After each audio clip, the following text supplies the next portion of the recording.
السلام علیکم ناظرین تعلیم اسپیشل کے ایک نئے پروگرام کے ساتھ ہم آپ کی خدمت میں حاضر ہیں۔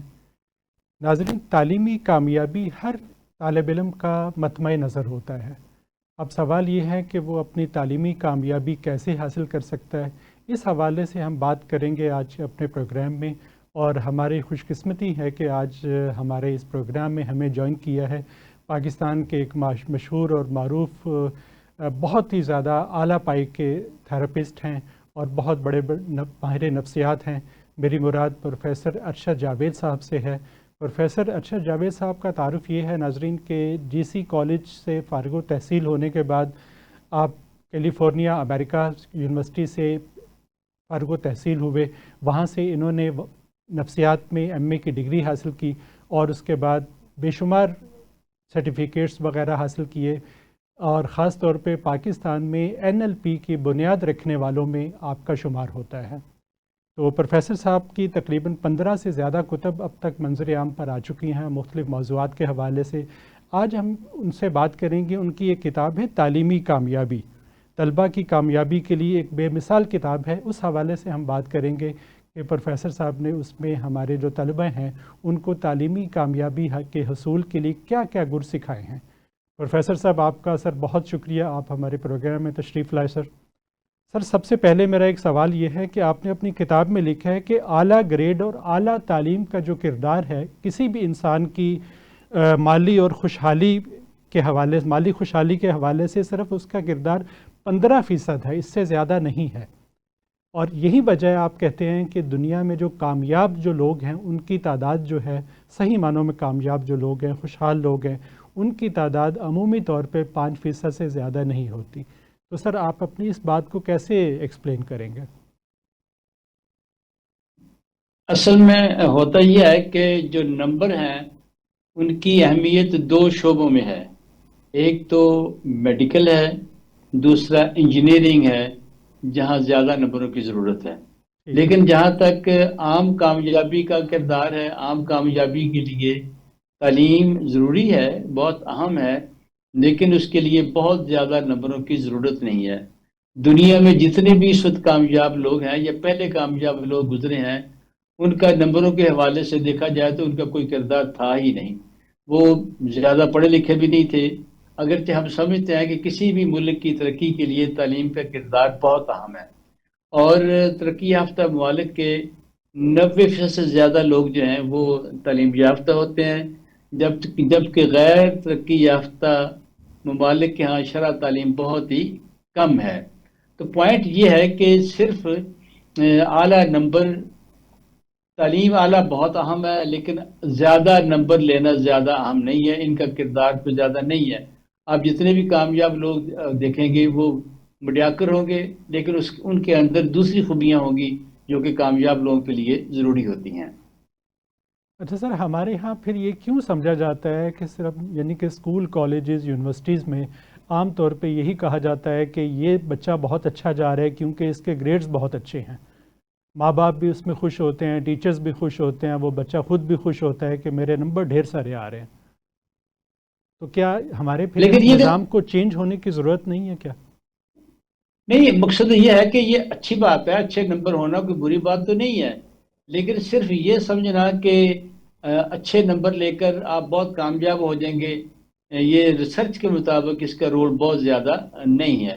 یعنی نمبروں کے ساتھ اگر نمبر آپ کے تھوڑے بھی ہیں لیکن آپ کے اندر پرجوش ہیں، آپ موٹیویٹڈ ہیں، آپ کچھ کرنا چاہ رہے ہیں، تو پھر جو ہے تھوڑے نمبروں کے ساتھ بھی لوگ بہت کامیاب ہو جاتے ہیں۔ اس کے مقابلے میں میں نے بہت سے ایسے لوگ دیکھے ہیں جنہوں نے یونیورسٹی میں ٹاپ کیا ہے لیکن بیچارے دھکے کھا رہے ہیں، کسی شعبے میں وہ نہیں جا سکے۔ وجہ کیا ہے؟ ان کے اندر جو باقی کوالٹیز ہوتی ہیں کامیاب لوگوں کے لیے وہ ان کے اندر نہیں ہیں۔ انہوں نے گول سیٹ نہیں کیے۔ جب تک گول سیٹ نہ ہو تو بندہ آگے نہیں بڑھتا، جب آگے نہیں بڑھے گا، آگے بڑھنے کے لیے یعنی جوش و خروش ہونا چاہیے، موٹیویشن ہونی چاہیے، وہ ان کے اندر نہیں ہوتی، جس کی وجہ سے وہ زیادہ آگے کامیاب نہیں ہو سکتے۔ اس وقت دنیا کے جتنے بھی یہ آپ کہہ لیں امیر لوگ ہیں، میں ایک ریسرچ پڑھ رہا تھا، جتنے بھی کروڑ پتی ارب پتی ہیں ان میں سے ایک بھی پی ایچ ڈی نہیں ہے، سارے میٹرک پاس، ایف اے پاس، زیادہ سے زیادہ ایم اے پاس ہوتے ہیں، اور وہ بھی بہت نمبر والے نہیں ہوتے، عام ہوتے ہیں، لیکن ان کے اندر ان کے اندر جد و جہد کی کوشش ہوتی ہے، مستقل مزاج ہوتے ہیں، کامیابی کے بیسک اصولوں سے واقف ہوتے ہیں اور ان پر عمل کرتے ہیں اور وہ کامیاب ہو جاتے ہیں۔ جی سر۔ اچھا سر، اس حوالے سے ہم اپنے ملک میں بھی بے شمار مثالیں ہم دے سکتے ہیں۔ مثلاً حکیم سعید صاحب کی مثال ہے کہ ان کی جو ہاں، ابتدائی تعلیم ہے بہت زیادہ نہیں تھی، لیکن انہوں نے محجر العقول قسم کے کارنامے سر انجام دیے، مدینۃ الحکمت جیسا ایک شہر بسا دیا، اور اس آپ کی میں بات یونیورسٹی بھی ہے۔ آپ کی بات بالکل 100% درست ہے۔ اس طرح یہ دیکھیں نا، اورینٹ کا جی نام سنا ہوگا آپ نے، جی سر، اورینٹ، اس کا ہاشمی اس کا صاحب۔ مالک جو تھا، جی، اس کا نام تھا باؤ فاضل، اچھا، اور وہ 5-6 جماعتیں پڑھا ہوا تھا، اور وہ ایک ہوٹل میں چائے کا ملازم تھا۔ پھر اس نے بس آگے بڑھنے کی کوشش کی، وہ لگا رہا، فوٹوگرافی کی طرف چلا گیا، پھر آگے چلا گیا۔ آپ دیکھ لیں، اب یہ ہے کہ اب وہ پاکستان کا ایک بہت معروف، یعنی بہت کامیاب انسانوں میں، اگرچہ بہت ہو چکے ہیں، لیکن ظاہر ہے کہ ان کا ادارہ بہت کامیاب ہے اس وقت۔ جی بالکل۔ اور جبکہ اس کے پیچھے وہی باؤ فاضل صاحب ہی تھے جو کہ بہت بڑے پڑھے لکھے نہیں تھے۔ جی جی سر، اسی طرح سے ہم ایک مثال اور بھی دے سکتے ہیں میاں محمد شریف صاحب کی، ہمارے محترم نواز شریف صاحب کے والد صاحب مرحوم۔ ان کی مثال بھی سر یہ ہے کہ وہ بہت زیادہ پڑھے لکھے نہیں تھے، لیکن چونکہ شدید محنت کے عادی تھے، تو انہوں نے ایسی شدید قسم کی محنت کی اور اپنے زمانے کے لحاظ سے کچھ انوویشن کو لے کر آئے اپنے کاروبار کے حوالے سے۔ تو اس کے بعد دیکھتے دیکھتے اللہ تعالیٰ کے فضل سے وہ بام عروج تک پہنچے۔ اسی طرح سے سر بالکل آپ کی عبدالستار ایدی بات صاحب کی اس مثال بھی سر جی میرا خیال دے سکتے ہیں ہم، کہ عبدالستار ایدی صاحب کو آپ سر دیکھیں کہ وہ کہاں سے اٹھے اور دنیا کے سب سے بڑی ایمبولینس سروس بنا دی، بڑے بڑے یتیم خانے اور اتنے ویلفیئر کے کام شروع کر دیے انہوں نے، لیکن بنیادی تعلیم شاید وہ میرا خیال میٹرک بھی نہیں تھے۔ میٹرک نہیں تھے وہ، اور وہ کراچی میں نا بازاروں میں پینسلیں فروخت کیا کرتے تھے۔ پھر جی جی ان کو ذہن میں خیال آیا کہ نہیں، مجھے کچھ اور کرنا جی چاہیے۔ پھر لوگوں کی ہیلپ کرنا ان کا گول تھا۔ جی انہوں نے ایک چھوٹا سا ایک ڈسپینسری بنائی، پھر بڑھتے بڑھتے کہاں سے کہاں پہنچ گئے۔ جی اب وہ سمجھو کہ پاکستان کے ایک ایسا نام ہے جو پوری دنیا میں معروف ہے۔ جی۔ اچھا سر، ابھی آپ نے گول سیٹنگ کی بات کی، تو گول سیٹنگ کس حد تک امپورٹنٹ ہے آپ کے کیریئر کے حوالے سے، اور اس کے گول سیٹنگ کے حوالے سے کیا کیا چیزیں مد نظر رکھنی ہوں گی اسٹوڈنٹ کو؟ دیکھیں، بیسیکلی یہ ہوتا ہے کہ گول سیٹنگ سے مراد یہ ہوتا ہے کہ آپ اپنی منزل طے کرتے ہیں کہ آپ نے کرنا کہاں ہے، جانا کہاں ہے۔ اور اگر آپ کی منزل ہی نہیں تو آپ کہاں جائیں گے؟ کہیں بھی نہیں جائیں گے۔ تو جی لہٰذا یہ بات بڑی بنیادی بات ہے کہ آپ اپنا گول طے کریں۔ بہتر ہے کہ اس گول کو کاغذ کے اوپر لکھیں اور اس کو تقریباً روزانہ 1-2 دفعہ دیکھ لیں، پھر اس کے لیے تگ و دو کریں، پھر ثابت قدم رہیں، تو انشاءاللہ تعالی کامیابیاں قدم چومے گی۔ لیکن یہ ہوتا ہے کہ ہر کامیابی سے پہلے ناکامی ضروری ہوتی ہے۔ دنیا میں آج تک ایک انسان بھی ایسا نہیں ہے جو ناکامی کے بغیر کامیاب ہوا ہو۔ عام طور پر دیکھا گیا ہے وہ لوگ جو 40 سال کی عمر میں کروڑ پتی ارب پتی بنے ہیں، وہ 18 سے 20 دفعہ ناکام ہوتے ہیں، پھر آگے چلتے ہیں۔ اور جو ناکام لوگ ہوتے ہیں وہ 1-2 دفعہ ناکام ہونے کے بعد چھوڑ دیتے ہیں اور وہ ناکام ہو جاتے ہیں۔ اچھا اچھا۔ اچھا سر، ناکامی کے حوالے سے بھی کہا جاتا ہے کہ ناکام لوگوں میں 99% ایسے لوگ ہوتے ہیں کہ جن میں ایک ٹرینڈ پایا جاتا ہے، ذہنی کیفیت ان کی یہ ہوتی ہے کہ اپنی ناکامی کا ذمہ دار وہ دوسروں کو ٹھہراتے ہیں۔ تو کیا یہ بات سر درست ہے؟ ہاں، غلط ہے، 100% غلط ہے۔ دیکھیں، وہ لوگ جو یعنی اپنی ناکامی کی ذمہ داری خود نہیں لیتے تو وہ ناکام ہی ہوتے ہیں۔ ہوتا یہ ہے کہ جب بندہ ناکام ہوتا ہے تو جو کامیاب لوگ ہوتے ہیں وہ یا تو اپنے گول کو چینج کرتے ہیں یا اپنے طریقہ کار کو بدلتے ہیں، اور وہ اپنی ناکامی سے سیکھتے ہیں، سیکھنے کے بعد آگے بڑھتے ہیں، پھر ناکام ہوتے ہیں، پھر سیکھتے ہیں، حتیٰ کہ وہ لگے رہتے ہیں اور وہ کامیاب ہو جاتے ہیں۔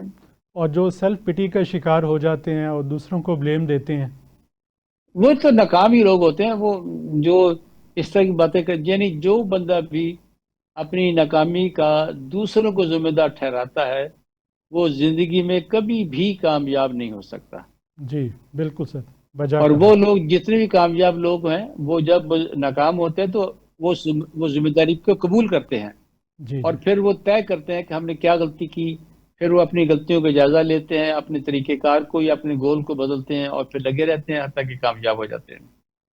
اچھا سر، گول کے حوالے سے وہ بڑی اچھی مثال دی جاتی ہے نا کہ جیسے ایک بندہ یعنی کہ اسٹیشن پہ پہنچا اور ٹیکسی ڈرائیور کو کہا کہ مجھے، ٹیکسی میں بیٹھ گیا اور یہ کہا، ٹیکسی ڈرائیور نے پوچھا کہ بھائی کہاں جانا ہے آپ نے، تو وہ اگر بندہ یہ کہے کہ مجھے نہیں پتہ کہاں جانا ہے بس، تو بیٹھ جائے وہ، تو اس کا مطلب یہ ہوگا کہ ظاہر ہے وہ ٹیکسی ڈرائیور جو ہے لے کر اسے گھومتا پھرتا رہے گا اور اسے اس کی اور اس منزل کو تک تو نہیں پہنچا اور سکے گا۔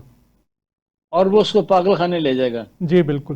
تو سر اس حوالے سے اگر دیکھا جائے تو آپ کی سر ریسرچ کیا کہتی ہے کہ ہمارے جو طلبہ ہیں کتنے پرسنٹ ایسے ہیں کہ جو باقاعدہ ایک گول کا تعین کرتے ہیں کہ یعنی کہ میں نے ڈاکٹر بننا ہے یا میں نے پروفیسر بننا ہے یا میں نے کیا کچھ اور بننا ہے، سیاستدان بننا ہے، بزنس مین بننا ہے، کتنے پرسنٹ ہیں جو باقاعدہ گول کے تعین کرنے کے بعد اپنی فیلڈ کا انتخاب کرتے ہیں؟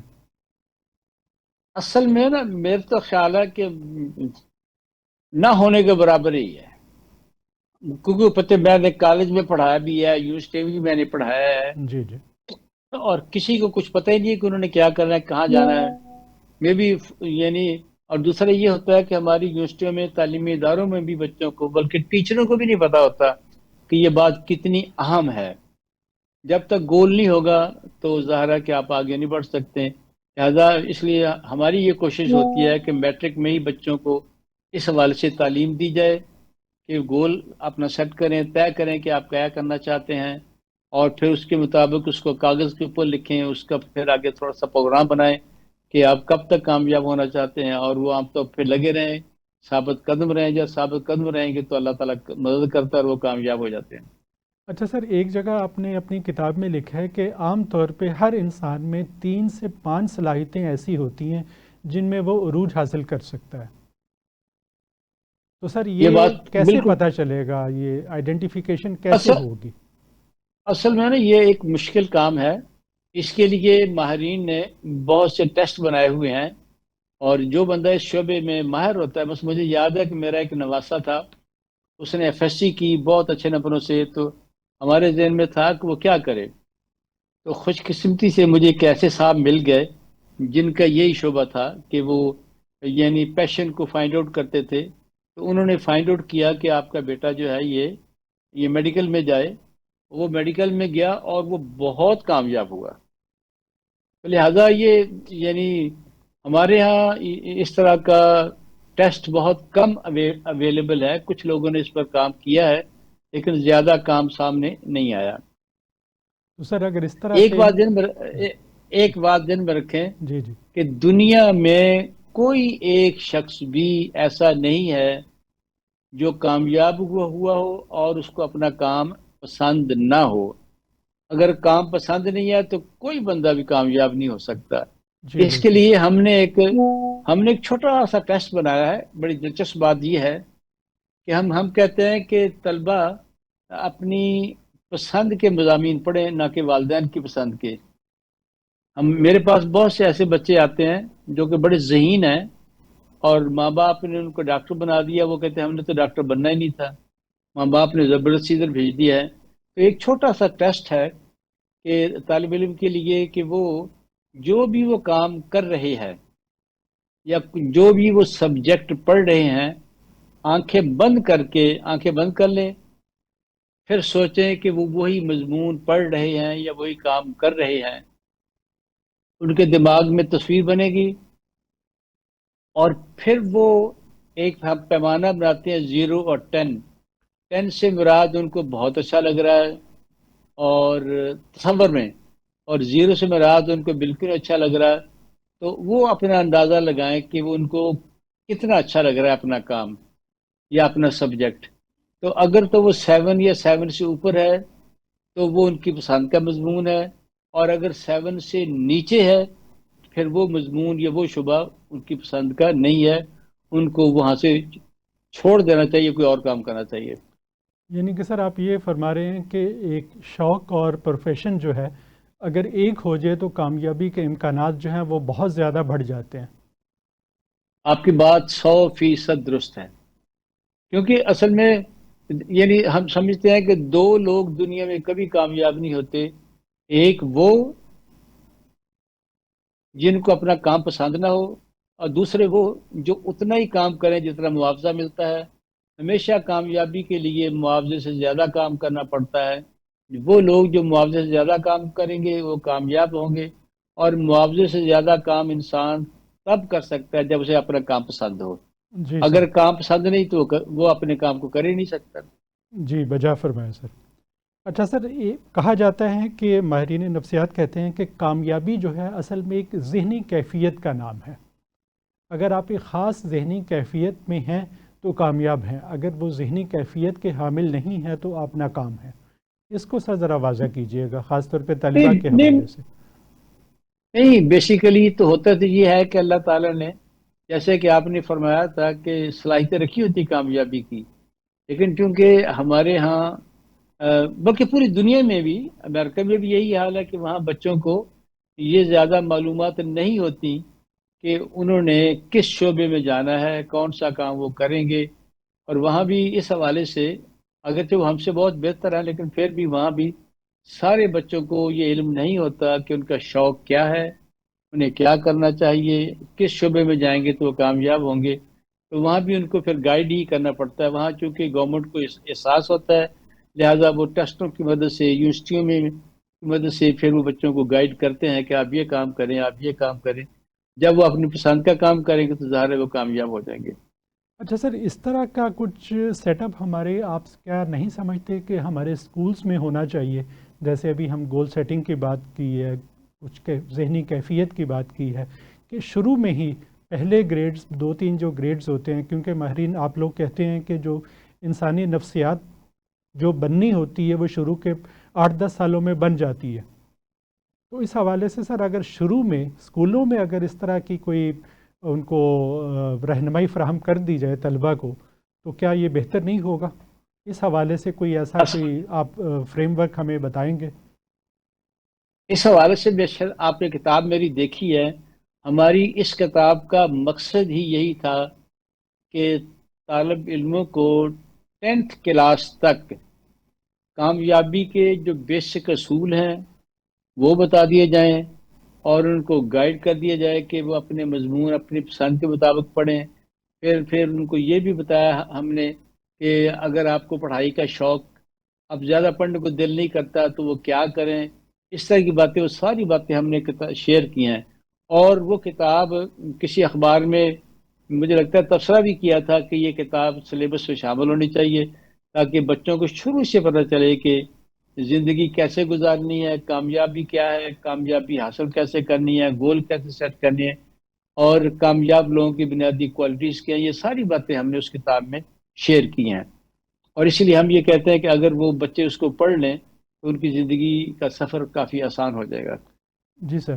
سر، ہمارا یہی سب سے بڑا المیہ ہے کہ ہمارے ہاں سماج کیا چیز ہے، سماج ایک کیا ریکوائرمنٹ ہے ایک سماج میں رہنے کی، اور ایک انسان کو کس طریقے سے ایسی اپنے اندر صلاحیتیں پیدا کرنی چاہیے کہ جس سے وہ کامیاب ہو سکے، بجائے اس کے کہ گریڈز کے پیچھے لگ جائے یا کسی ایک پروفیشن کا انتخاب کر لے۔ اور وہ پروفیشن کا انتخاب بھی ہمارے ہاں اس لیے کیا جاتا ہے کہ اس میں پیسہ بہت ہے یا اس میں فیم بہت زیادہ ہے۔ تو اگر آپ کی سر جیسے باتیں ہیں اس کو مد نظر رکھتے ہوئے دیکھا جائے تو ہمارے ہاں یعنی کہ آپ یہ ہمیں بتانا چاہ رہے ہیں کہ ایسا کوئی سسٹم ہمیں تخلیق کرنا چاہیے کہ جس میں انسان خود فیصلہ کرے کہ میں نے کس طرف کو جانا ہے، اور اس کا مطمع نظر پیسہ کمانا نہ ہو بلکہ معاشرے کی خدمت ہو، اور اپنے جو پیشن ہے اس کو نکھارنا ہو، اپنی صلاحیتوں کو اصل مزید میں نکھارنا۔ اصل میں ہم یہ ماہر نفسیات یہ کہتے ہیں، 2-3 باتیں ہیں، یعنی کامیابی کے چند اصول ہیں، اور ہر کامیاب انسان نوئنگلی یا ان نوئنگلی انہی اصولوں پر عمل کرتا ہے اور وہ جی کامیاب ہو جاتا ہے۔ اگر وہ اصول ہم بچوں کو 10th کلاس میں بتا دیں، سکھا دیں، تو ظاہر ہے کہ ان کی کامیابی جی کا سفر بہت آسان ہو جائے گا۔ اچھا اور سر۔ ہمارا گول یہی ہے، جی ہمارا گول یہی ہے کہ بچوں کو یہ جو بنیادی اصول ہیں کامیابی کے، وہ کیا ہیں، پھر کامیاب شخصیت کیسے ہوتی ہے، اس کو کیا کرنا چاہیے، تو یہ ساری باتیں اس پہ۔ ہاں، ایک دلچسپ بات یہ ہے کہ کچھ عرصہ پہلے میرے پاس ایک